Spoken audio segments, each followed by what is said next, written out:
Welcome to the Charles River Watershed Association's River Ambassador training video.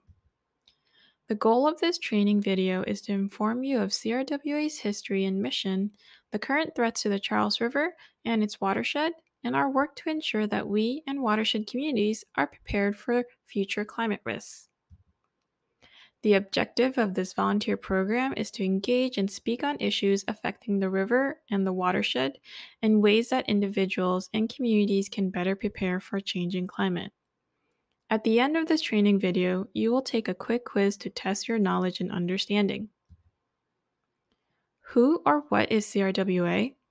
Charles River Watershed Association, or CRWA, is a nonprofit environmental advocacy group working to protect, restore, and enhance the Charles River and its watershed through science, advocacy, and law.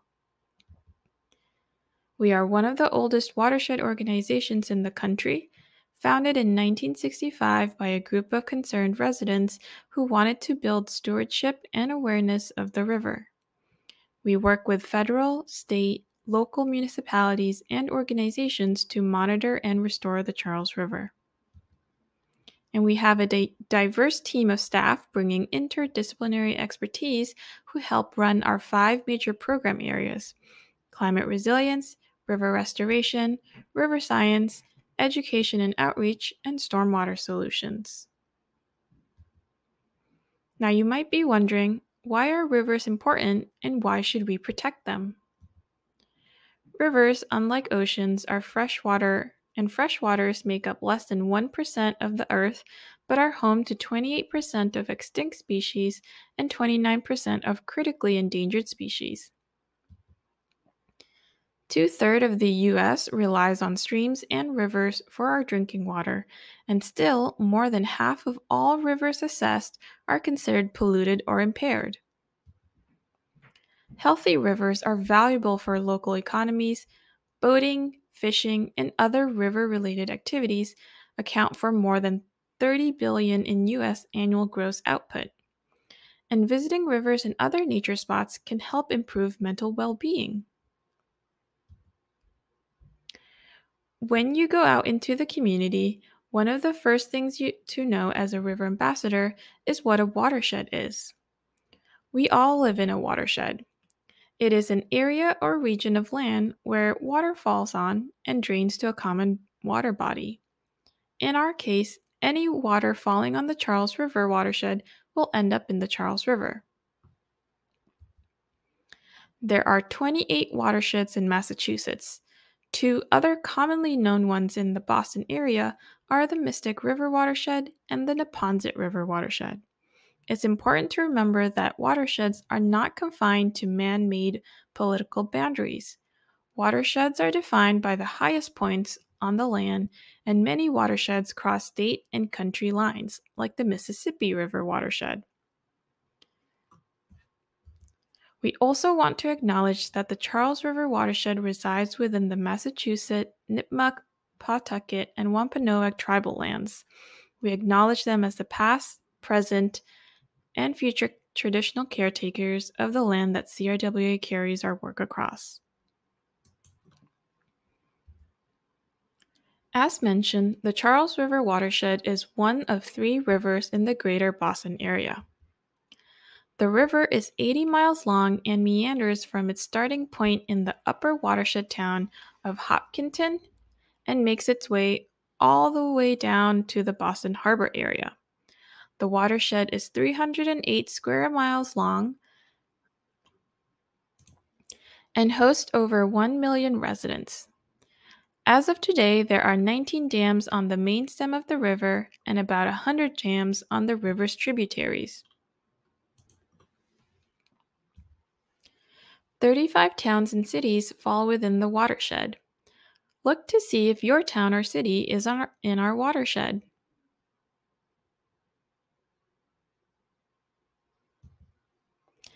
As you talk about the current threats the river is facing, it's important to know the river's history. Pre-1600s, the river was used by Native Americans mainly for fishing and transportation. Historians believe the river was then called Quinnipiac, which meant meandering, reflecting the river's meandering shape.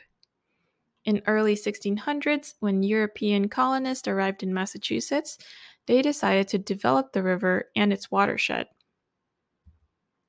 The first dam then on the Charles was then built in Watertown in 1634 to power a local mill. Today, the Watertown Dam represents the first barrier for fish swimming upriver from the harbor. Between 1600s and 1700s, the river and the Boston Harbor was used as dumping ground for garbage and animal waste.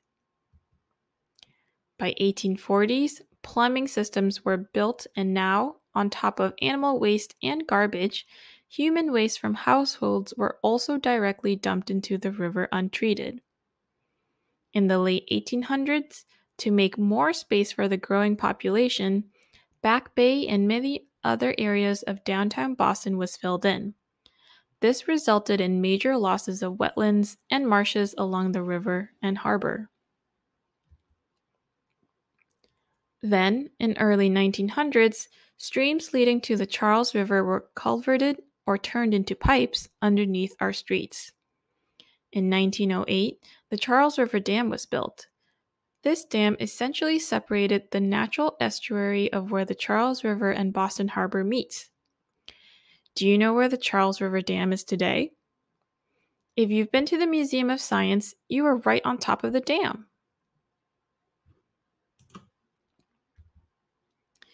By 1965, the systems we built, like sewer pipes and combined sewer overflows, carried both stormwater and wastewater straight into the river, dumping raw sewage and toxic elements that resulted in toxic smells.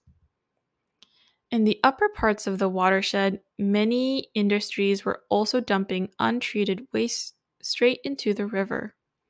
The lower right image shows a West Medway dye factory discharging red dye into the river, turning the river pink and red. It was common then to see the Charles River in various colors as oil, paint, and other toxic materials were dumped into the river.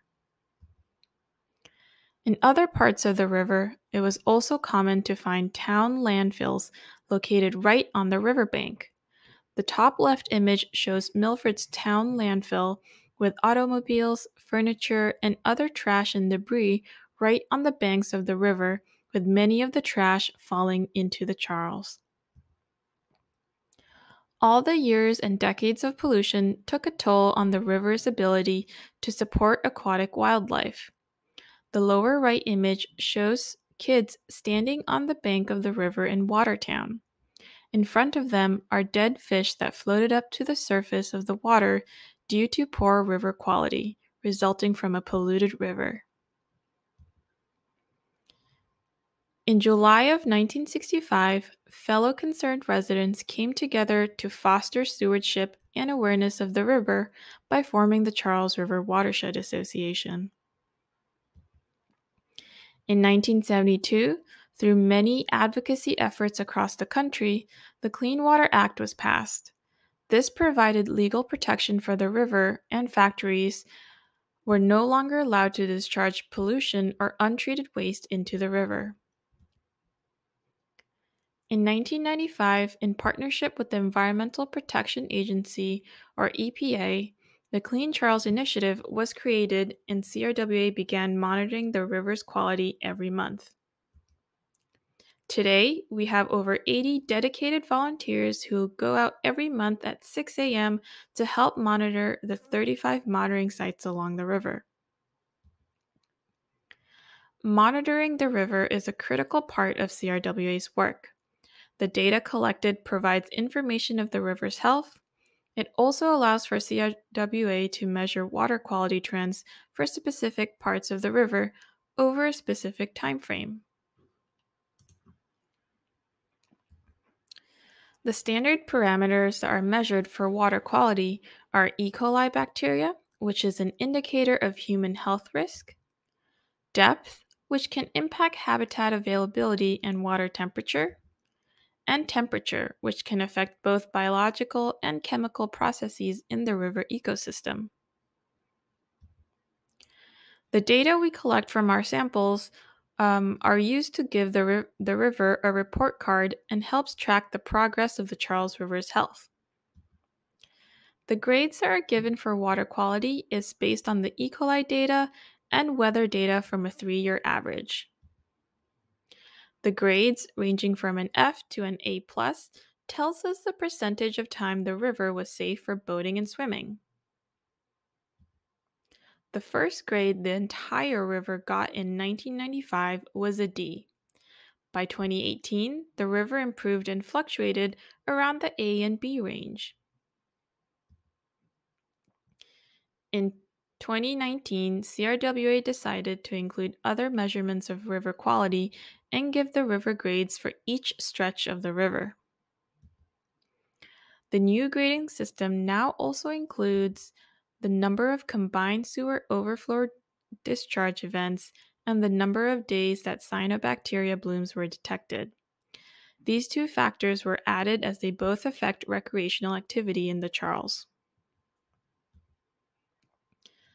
Additionally, land use across the watershed also affects the river's report cards. The amount of pollution that ends up in the river is different depending on the surrounding landscapes. For 2021, the watershed received 35 inches of rainfall. The middle reaches of the river, stretching from Sherborne to Waltham, received an A grade. The upper stretch of the watershed from Hopkinton to Medfield received a B+. This was a result of low water levels and encroaching in development causing more polluted stormwater runoff. The river also runs along the I-495 corridor in this part of the watershed. The Lower Charles Basin, from Watertown to Boston, also got a B+. This is a result of high-density urban areas and 53 combined sewage overflow events. One tributary of the Charles River, the Muddy River, received a C-. This tributary is located along the Brookline and Boston border and is the dirtiest stretch of the river, resulting from being in an incredibly urbanized area. The Muddy River also receives sewage from a combined sewer overflow. In fact, in 2021, the lower basin received a total of 126 million gallons of sewage. That's equivalent to 36 Olympic-sized swimming pools. You can check out this year's report card grades on our website.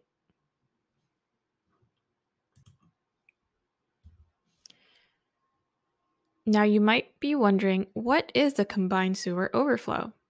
A combined sewer overflow, or CSO, is a remnant of old Boston when sewer pipes from houses and storm drain pipes both led to the same pipe system beneath our feet. CSOs are one threat to the Charles River's health. On a dry, normal day, the waste from sewer pipes would go to the treatment plant to be treated before discharging into the river or ocean.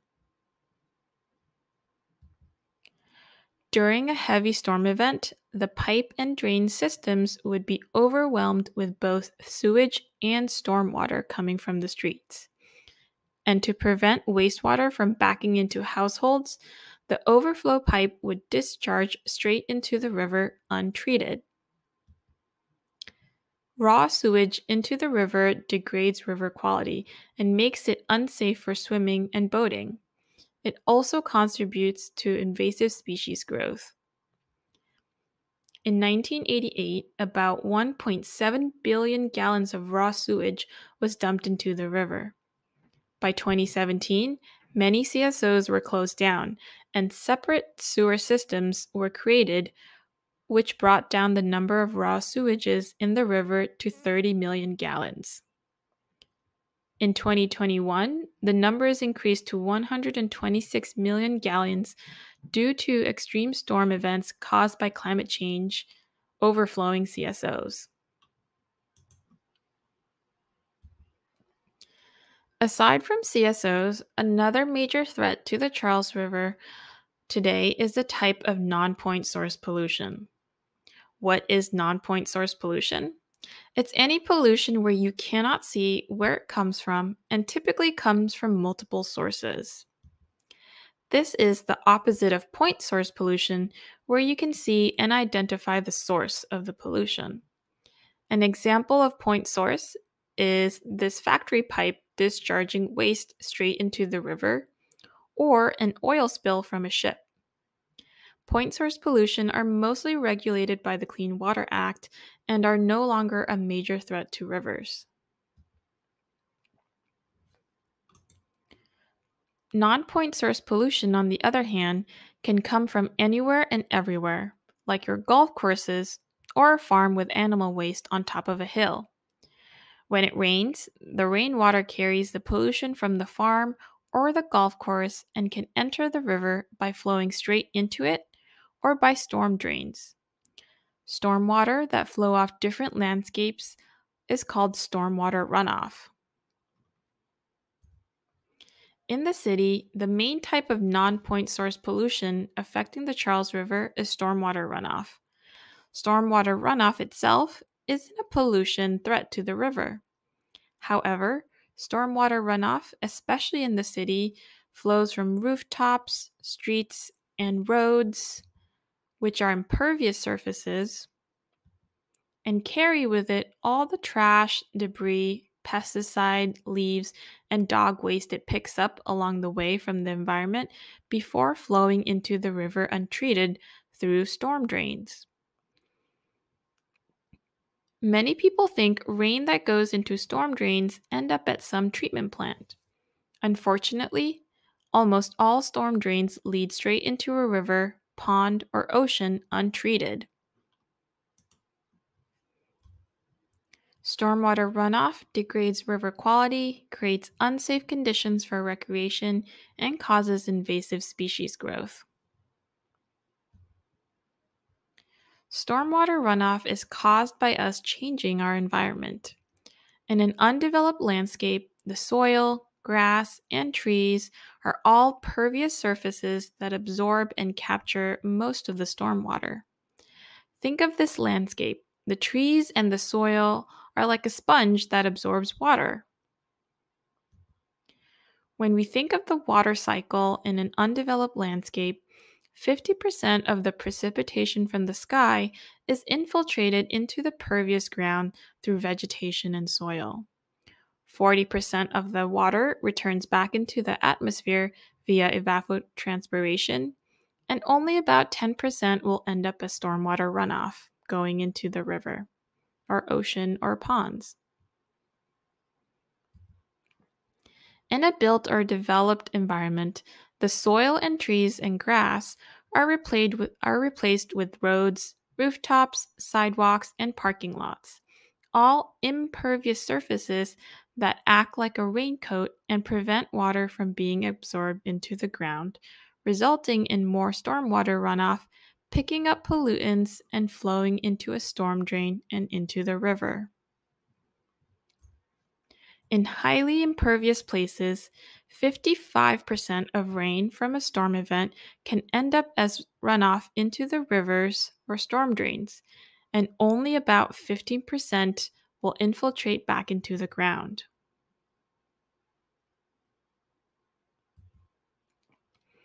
Stormwater runoff can cause many things to happen in the Charles River. One result of stormwater runoff is cyanobacteria blooms. Cyanobacteria is a type of blue-green algae that naturally lives in the river. However, stormwater runoff adds excess nutrients like nitrogen and phosphorus that feed cyanobacteria growth, causing cyanobacteria blooms, which look like a green, slimy blanket on the river, to occur. Cyanobacteria can be toxic to humans and pets, causing rashes, fevers, and respiratory issues. They also cause fish kills by reducing available oxygen in the river. We use cyanobacteria blooms as an indicator of water quality and where pollution is potentially entering and impacting the river health. Stormwater runoff also causes invasive species growth in the river. Excess nutrients in the river feed invasive species like water chestnuts and allow them to outgrow local native species in the river, which reduces ecosystem health by reducing diversity of species and prevent recreational uses of the river by chokeholding the river. Adding impervious surfaces to our environment not only causes stormwater runoff, it also causes flooding because water has no way to get back into the ground or be absorbed by plants and returned to the atmosphere via transpiration. When we replace our natural environment with impervious streets, roads, and buildings, water has less opportunity to go back into the ground, and on very heavy storm days, water can accumulate quickly on our streets and cause flooding. On this map, the darker red and blue shows that many watershed communities are at risk of flooding. Many of these communities are places that have high percent of impervious surfaces. As you can see, many watershed communities are at risk for flooding. Impervious surfaces can also cause urban heat islands. The urban heat island effect is when higher temperatures, especially during the day, are felt in urban developed centers, sometimes up to 10 degrees hotter than in surrounding rural neighborhoods. Urban heat island effect is caused by tall buildings trapping solar energy and heat. Dark asphalt roads and parking lots also trap heat in the city. Lack of trees and green space providing less shade and less evapotranspiration, which is a process in which the water cycle returns water back into the atmosphere and cools the air. And high density in urban centers can also increase energy use, which redistributes heat. Many environmental justice neighborhoods that have been historically and presently disinvested in now lack green space and trees, which causes environmental justice neighborhoods to become urban heat islands, which increases health risks from extreme heat and exacerbates climate change impacts. Climate change is also a major concern to the river and the watershed because it increases all those threats we covered: flooding, heat, and stormwater runoff. Data shows us that extreme rainfall has increased by 71% in New England since 1958, and that the total annual precipitation is expected to increase by 1 to 6 inches by 2050. 5 out of 6 New England states have already warmed by about 3 degrees since 1800s. And by 2035, the Northeast is expected to be more than 3 degrees warmer, which can exacerbate cyanobacteria blooms, urban heat islands effects, and alter the river and watershed ecosystems and health. Sea level rise is also expected to bring 1 to 4 feet to New England coast by 2100. Another threat to the river is dams. There are currently 19 dams on the main stem of the river, and about 1,000 more on the river's tributaries. Dams that are used for hydropower or water storage are useful in many watersheds. However, many of the dams on the Charles River no longer serve the purpose it was created for, and none of the dams on the Charles River are used for hydropower. Many of the dams that remain create issues for water quality. Water behind dams are typically stagnant, and still water tends to absorb heat quicker and thus evaporate faster.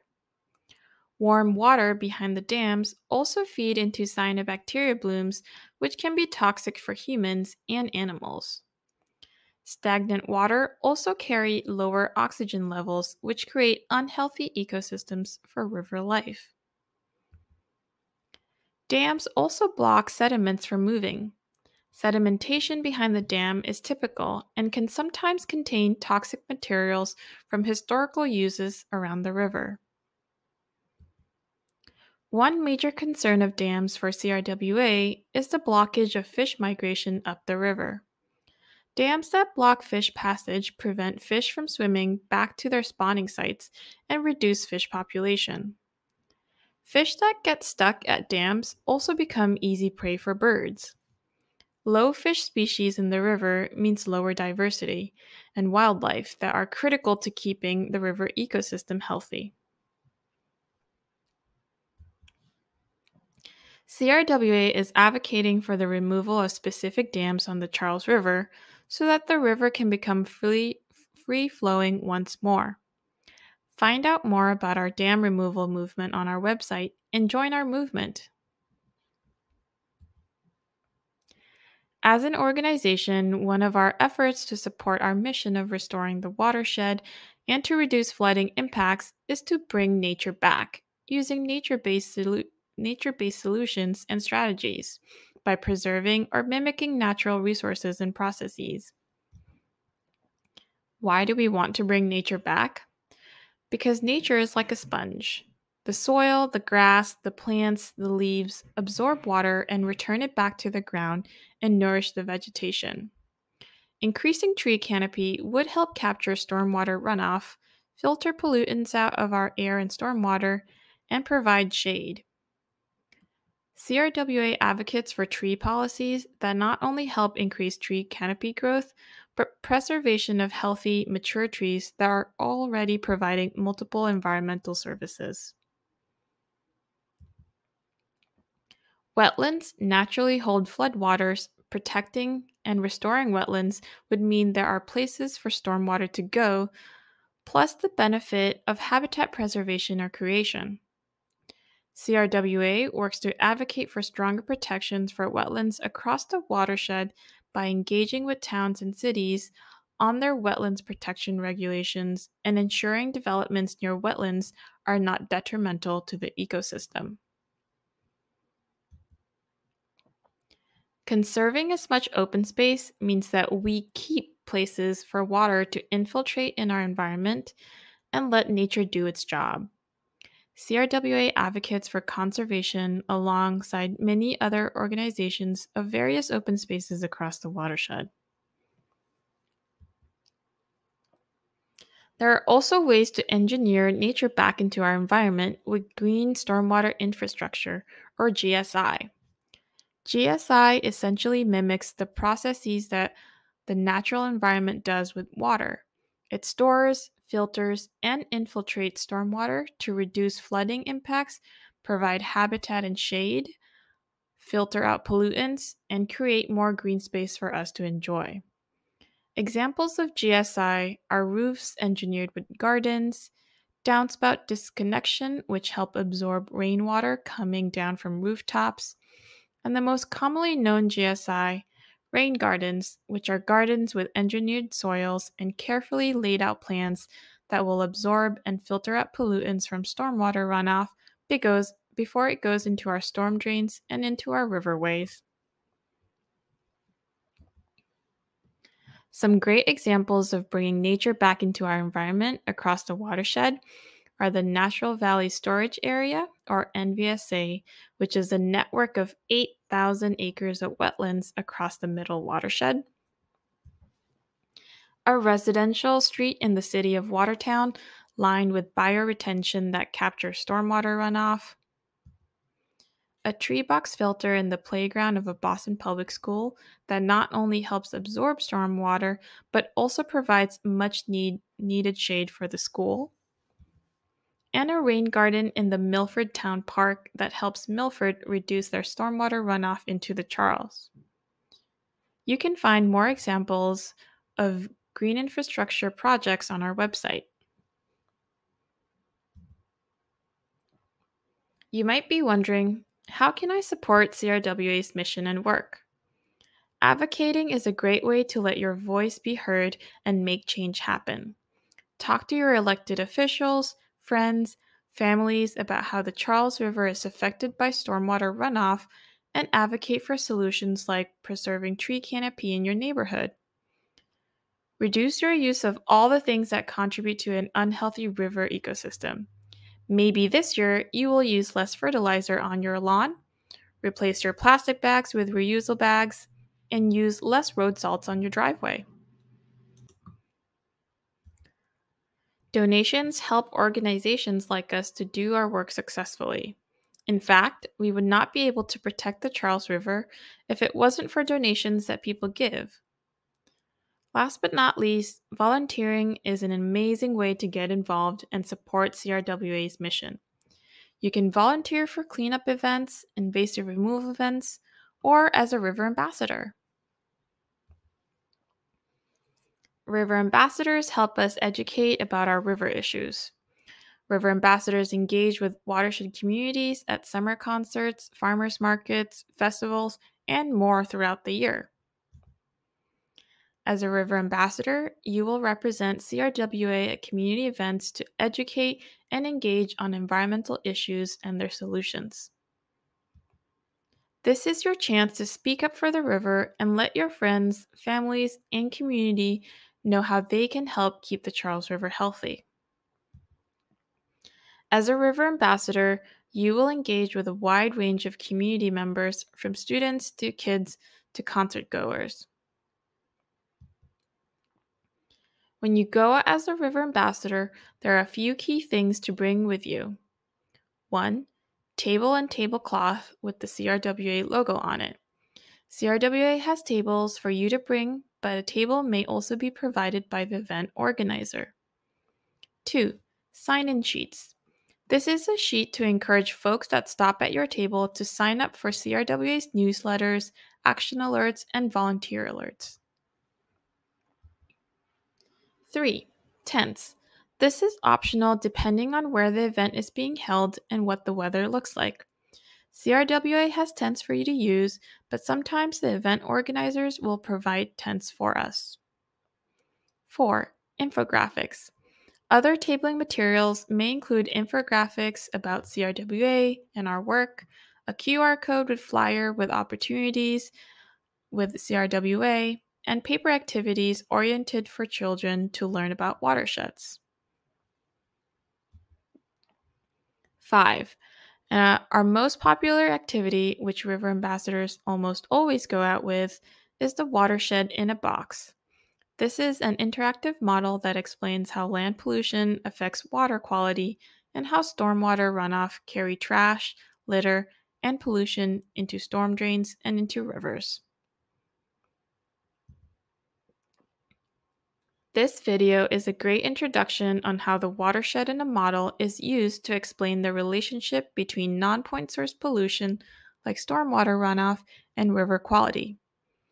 Once you complete this training video, a CRWA staff will go over the watershed in a box in more detail with you in person before you are ready to go out and use it on your own. You are also required to shadow with a CRWA staff or an experienced river ambassador before you go out. Hi, my name is Jay Tarkington. I'm here on behalf of the Hart Research Institute. Today we're going to be using the Ecoscape model to talk about the importance of wetlands and floodplain management.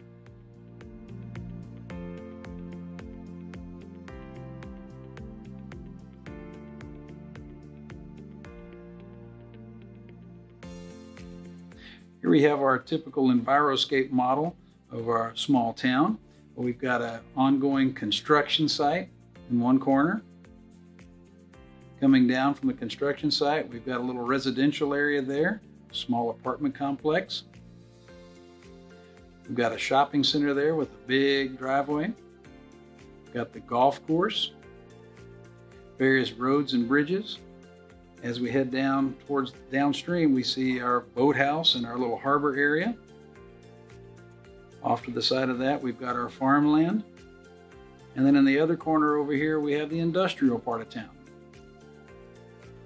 For our first exercise with the watershed model here is we're going to show our typical town with some typical pollutants and what happens after a rainfall with the absence of wetlands and floodplain management. All right, one of our first pollutants is oil and industrial sludge. We'll find this throughout the town through various sources.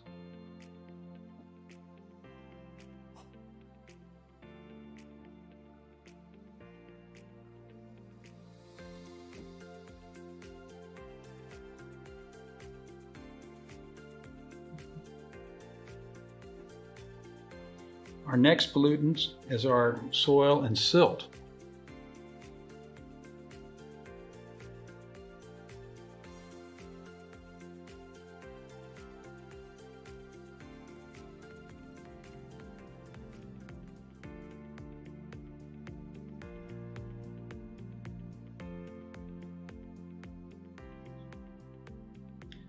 Next are excess fertilizers used around the home. Of course, we've got to have a lot of fertilizer on our nice green golf course. And we also use a lot of fertilizers in our farmlands. And our last pollutant we're going to be looking at today are our pesticides. Pesticides, of course, used in our residential areas, around our apartment complex, of course, our shopping center, and golf course. Our farming areas use quite a few pesticides to control pests on their crops. Also want to make sure we keep the animals healthy. And lastly, of course, around our industrial area here. Not uncommon to use some pesticides to keep everything away there.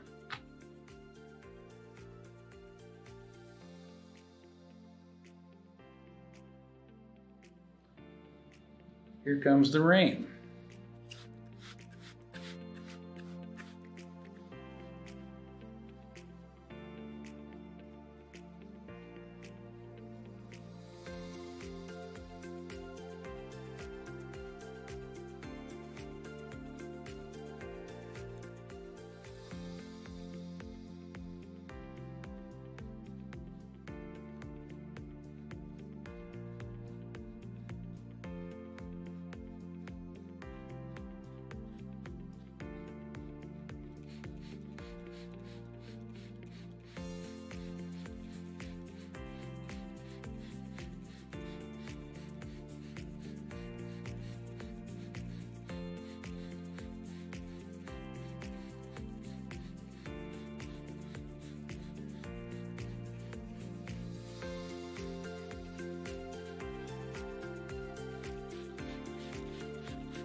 Now let's take a look and see what a sample of that runoff actually looks like.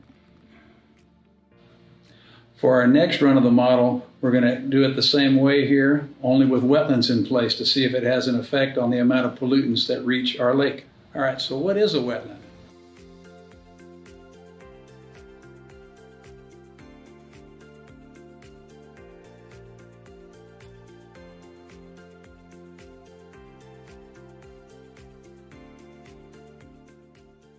It can be a lake, it can be a pond, it can be the ditch behind your house, anywhere where water and land meet.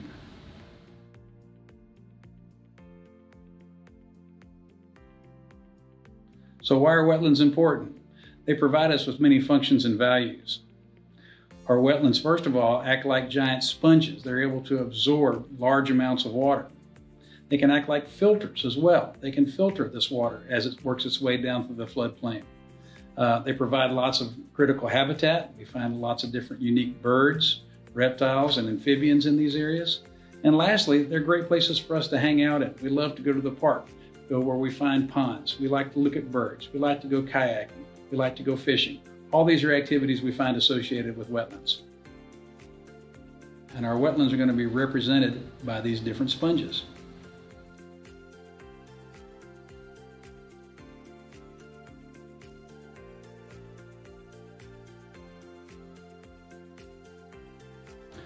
All right, we've already got the model already pre-seeded with various pollutants. We've got our oil and sludge, we've got our fertilizer, our pesticide, and our silt and soil. Let the rain begin.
let's take a look at a sample of this runoff.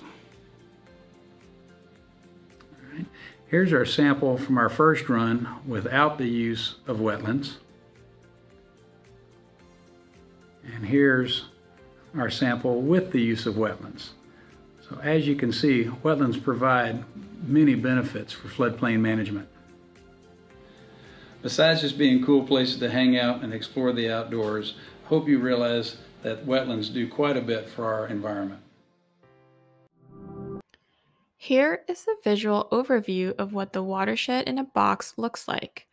The activity will come with all of these materials, plus a water bottle spray, sprinkles, and other items used to visualize pollution and stormwater runoff.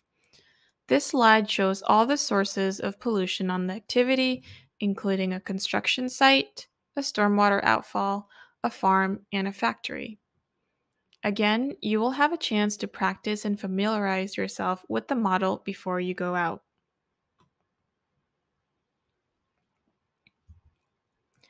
Like the video showed, sponges are used in this activity to depict how trees, vegetation, wetlands, and swamps absorb stormwater in the watershed. Natural landscapes in the activity where we typically place for sponges for demonstration purposes are shown on the slide. The best locations for sponges are downstream of a source of pollution.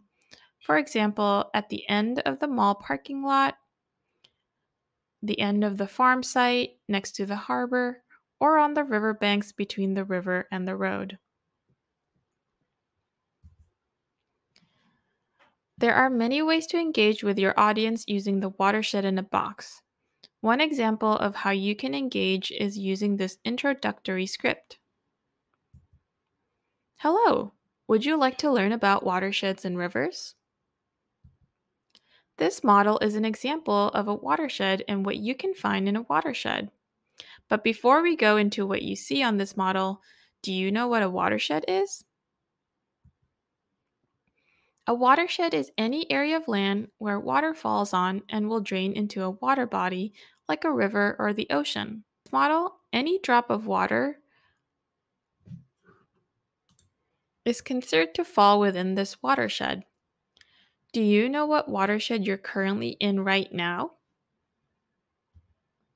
You're in the Charles River watershed. That means that rainwater falling where we stand right now will eventually make its way to the Charles River. Then you can go into using all the materials to ask your audience to point out sources of pollution and use the bottle spray to mimic a rain event that will carry the pollution into the river.